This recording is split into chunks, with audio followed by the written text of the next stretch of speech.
بكم مشاهدينا من جديد. بحضور أكثر من 12,000 مشجع أجرى برشلونة حصة تدريبية مفتوحة أمام الجماهير والإعلام في إطار بادرة سنوية. وبعد نهاية هذه الحصة التدريبية قام اللاعبون بزيارة للأطفال المرضى بأحد المستشفيات. مراسلنا أشرف بن عياد والتفاصيل.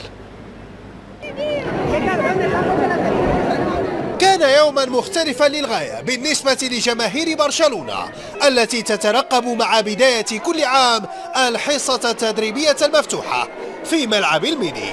فبعد يوم واحد من مباراة الكأس على أرض سيلتا فيغو حضر نجوم البرصا للاقتراب من عشاقهم في مبادرة سنوية تبعث الفرحة بين الصغار والكبار.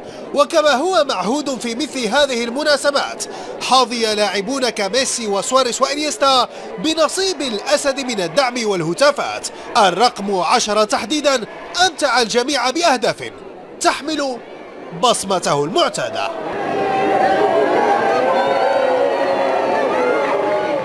في ظل غياب رافينيا وأردا وأمتيتي وألكاثر لأسباب مختلفة فتح برشلونة المجال أمام جماهيره من أجل الاستمتاع بلحظات جميلة هي خطوة يتمنى عاشق البلاوغرانا أن تتكرر أكثر خلال الموسم.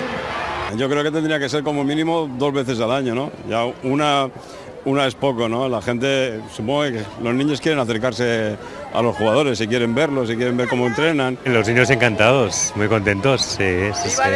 Ah, perfecto, sí. Esto sobre todo para los niños y los días de Reyes es mucha ilusión para ellos.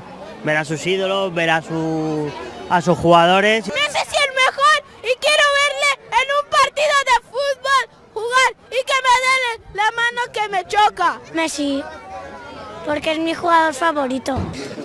بعد الحصة التدريبية تنقل اللاعبون إلى مختلف مستشفيات برشلونة من أجل حمل البسمة إلى من يعانون من قسوة المرض. ومن خلال هذه الصور تتأكد قيمة دور النجوم الكبار الذين يمثلون قدوة للعديد من الأطفال.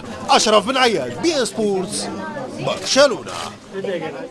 كشفت تقارير صحفية إسبانية أن عقد نجم برشلونة ليونيل ميسي يتضمن بندا يتيح له الرحيل عن النادي في حال إعلان استقلال إقليم كاتالونيا وتوقف مشاركة النادي الكتالوني في المسابقات القارية الكبرى. صحيفة موندو ديبورتيفو الكتالونية أشارت إلى أن العقد الجديد الذي وقعه النجم الأرجنتيني مع النادي في نوفمبر تشرين الثاني الماضي والذي يربطه معه حتى 2021 يتضمن بندا ينص على بقاء النجم الأرجنتيني في النادي فقط في حال واصل برشلونة المشاركة في بطولة من المستوى الأول في أوروبا.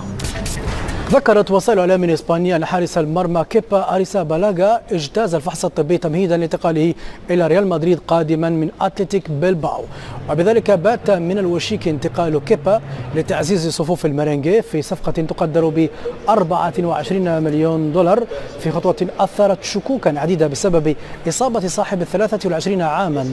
لكن وبالمقابل فقد ذكرت وسائل الإعلام الإسبانية أن الطب يخفف من المخاوف وأن وكيل كيبا والريال يلتقيان لوضع اللمسات الأخيرة لعقد يمكن أن يمتد ل6 سنوات.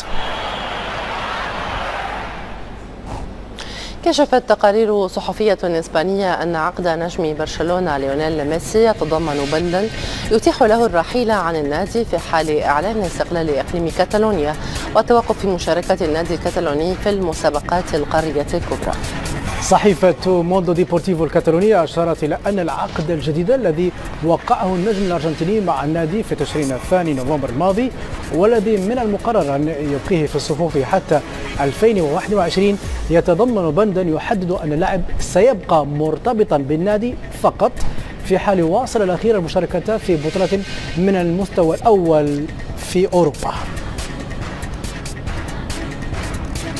أعلن نادي فالنسيا أنه أكمل صفقة استعارة المهاجم لوسيانو فييتو من أتلتيكو مدريد حتى نهاية الموسم الحالي مع وجود خيار بشراء اللاعب الأرجنتيني بشكل نهائي عقب نهاية العقد الحالي. وانضم فييتو لأتلتيكو مقابل 24 مليون دولار في 2015 عقب موسم أول ناجح له في إسبانيا مع فيا ريال، لكنه فشل في تأقلمه مع فريق المدرب دييغو سيميوني وسجل اللاعب 10 أهداف مع إشبيليا، ولم تساعده العقوبة المفروضة على تسجيل أتلتيكو للاعبين الجدد حتى الأول من يناير كانون الثاني الجاري على ترك أي بصمة مع عودته لتشكيلة سيميوني في أغسطس الماضي.